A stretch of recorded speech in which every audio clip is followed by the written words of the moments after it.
আসসালামু আলাইকুম। অনেক দিন ধরে ভাবছি ইন্টেলেকচুয়াল প্রপার্টির উপরে একটা বই লিখব, বাট এখন আমার যে জ্ঞানের পরিধি তাতে আমার দ্বারা বই লেখা পসিবল না। দেখেন, আমার হাতে কিন্তু একটা বই আছে, নাম ইন্টেলেকচুয়াল প্রপার্টি ল, লিখেছেন এস মাহমুদুল হক। তো এখন এই বইয়ের রাইটারের নামের জায়গা আমি যদি আমার নামটা সুন্দর করে লিখে দিই মুমতাহিন ইমরান রিয়াদ, তাহলে কি এই বইটা আমার হয়ে যাবে? বলতে পারবো এই বইয়ের কভারে আমার নাম লেখা আছে, তার মানে এই বইয়ের মালিক আমি। করতে পারবো এই কাজটা যদি আমি করি তাহলে আমার নামে কপিরাইটের মামলা হবে, কারণ এই বইটা একটা ইন্টেলেকচুয়াল প্রপার্টি।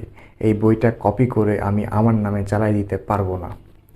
তো আজকের এই ভিডিওতে আমরা জানবো ইন্টেলেকচুয়াল প্রপার্টি কী, আর এই পৃথিবীতে এরকম বইয়ের মতো আর কী কী ইন্টেলেকচুয়াল প্রপার্টি আছে। তো চলুন শুরু করা যাক।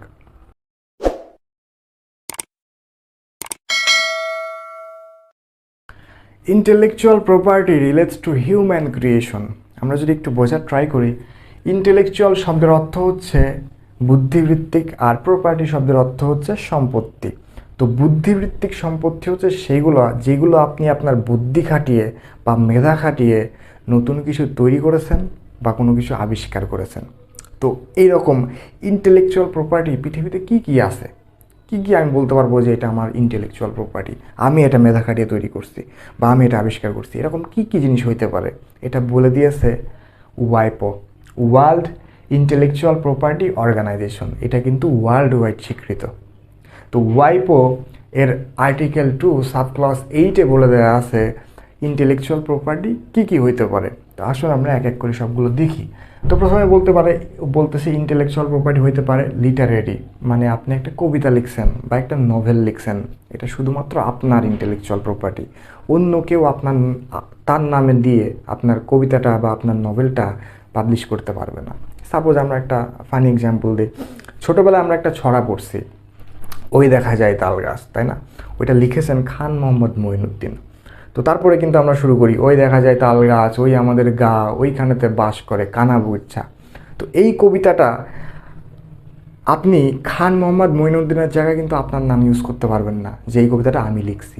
এই ওই দেখা যায় তাল গাছ, ওই কবিতাটা হচ্ছে খান মোহাম্মদ মঈনুদ্দিনের ইন্টেলেকচুয়াল প্রপার্টি। সেমভাবে আপনি একটা নভেল লিখছেন, ওইটা আপনার, অন্য কেউ বা আমি ওইটা ইউজ করতে পারবো না আপনার পারমিশন ছাড়া।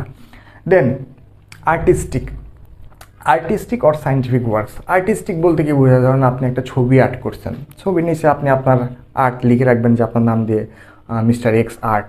তো আপনার আর্টটা শুধুমাত্র আপনার আর্টটা আমি ইউজ করতে পারবো না, আমি বলতে পারবো না এটা আমি আঁকাইছি।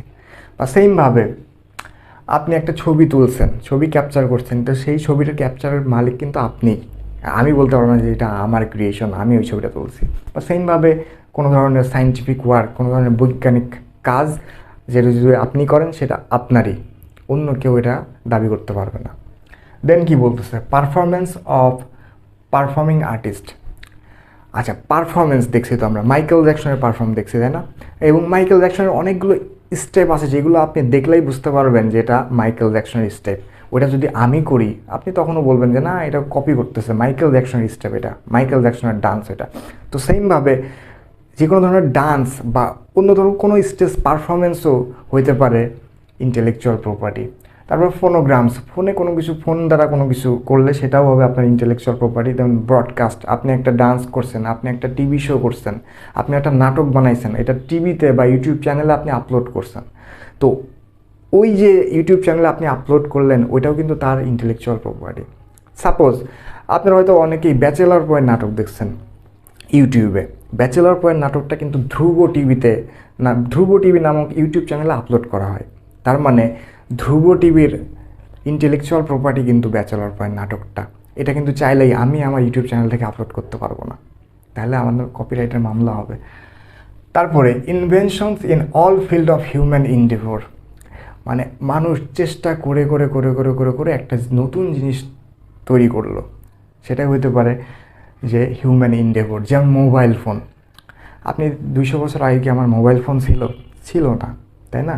হয়তো বা 20-30 বছর আগের থেকে আমাদের মোবাইল ফোনের মানে আস্তে আস্তে আস্তে আস্তে আস্তে এখন তো ব্যাপক আকারে আমরা সবাই মোবাইলের সুযোগ সুবিধাটা ভোগ করতেছি। বাট এটা কি একদিনে মোবাইলটা তৈরি করা হয়েছে যে আমি আজকে মোবাইলটা দরকার আমি আজকে তৈরি করে ফেললাম? এরকম না, কিন্তু আস্তে আস্তে চেষ্টা করে করে করে করে করে করে আস্তে আস্তে মোবাইল আসছে।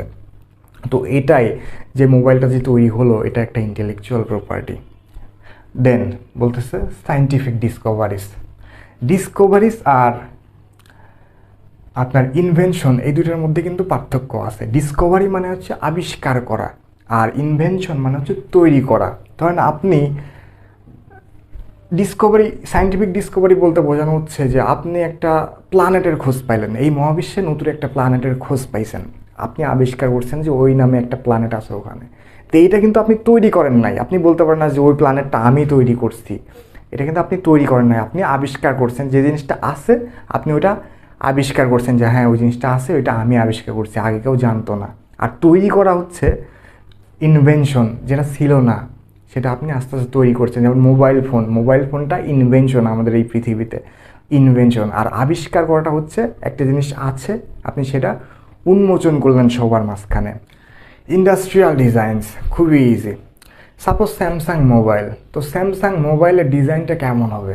ফোল্ডিং হবে নাকি বাটন হবে নাকি টাচ স্ক্রিন হবে? এটা কে ঠিক করবে? এটা স্যামসাং ইন্ডাস্ট্রি ঠিক করবে, কারণ এই তাদের মোবাইলটা তাদের ইন্টেলেকচুয়াল প্রপার্টি। দেন ট্রেডমার্ক সার্ভিস মার্কস, এখানে আমি একটা ছবি আঁকাইছি বা লোগো আঁকাইছি, দেখেন তো বোঝা যায় এখানে এটা কি? এইটা কোকা কোলা, তাই না? এটা কোকা কোলার ট্রেডমার্ক, এটা কোকা কোলার সার্ভিস মার্ক। আমরা এটা দেখলেই বুঝি যে এখানে কোকা কোলা আছে। বাট এই নাম ইউজ করে অন্য কোনো বেভারেজ কোম্পানি কিন্তু তাদের বেভারেজ তৈরি করতে পারবে না, বা এই লোগো ইউজ করে কিন্তু কোনো কোম্পানি তাদের বেভারেজ বানাতে পারবে না, কারণ এটা কোকা কোলার ইন্টেলেকচুয়াল প্রপার্টি। তারপরে আছে কি কমার্শিয়াল নেম। কারণ একটা নামে একটা কোম্পানি আছে, ধরেন BRB group of industries limited, এটা একটা কমার্শিয়াল নেম। তো সেম নাম দিয়ে অন্য কোনো কোম্পানি নাম ইউজ করতে পারবে না। একটা নাম যদি থেকে থাকে ওই নামে কোনো কোম্পানি তৈরি হবে না এই দেশে। তো এটাই বলতেছে, একটা নাম, যে নাম রেজিস্টার্ড হয়ে গেছে কোম্পানিতে বা কমার্শিয়াল নাম হয়ে গেছে, সেই নামটা তাদের ইন্টেলেকচুয়াল প্রপার্টি, সেই নাম অন্য কেউ ইউজ করতে পারবে না। দেন ডেজিগনেশনস, ধরেন একজন লোক ডাক্তার, তার ডেজিগনেশন তার নামের পাশে সে ডাক্তার ইউজ করতে পারবে। বাট আমি একজন স্টুডেন্ট, আমি বলতে পারবো না যে আমি ডক্টর মুমতাহিন ইমরান, বা আমি সাপোজ একজন অ্যাডভোকেট, আমি বলতে পারবো যে আমি অ্যাডভোকেট মুমতাহিন ইমরান। বাট অন্য কেউ যে অ্যাডভোকেট না, সে কিন্তু বলতে পারবে না যে না আমি অ্যাডভোকেট মিস্টার এক্স। তো ডেজিগনেশনটা যার ডেজিগনেশন তার ইন্টেলেকচুয়াল প্রপার্টি, এটা অন্য কেউ ইউজ করতে পারবে না। তো আশা করি বুঝতে পারছেন সবাই এই জিনিসগুলো এবং ইন্টেলেকচুয়াল প্রপার্টি কী। আজকে আমরা যে এই ভিডিওতে যা যা আলোচনা করলাম, যদি কোনো প্রশ্ন থেকে থাকে বা বুঝতে অসুবিধা হলে অবশ্যই কমেন্ট বক্সে লিখবেন। আর নেক্সট ভিডিওতে আমরা আলোচনা করব এই বাংলাদেশে ইন্টেলেকচুয়াল প্রপার্টির ইমপ্লিমেন্টটা কীরকম। আমরা ট্রেডমার্ক নিয়ে আলোচনা করব, পেটেন্ট নিয়ে আলোচনা করব, কপিরাইট নিয়ে আলোচনা করব। তো আশা করি সবাই সুস্থ থাকবেন, ভালো থাকবেন, দোয়া করবেন।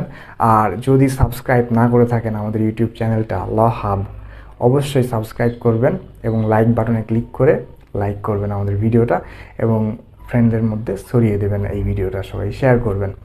তো আল্লাহ হাফেজ।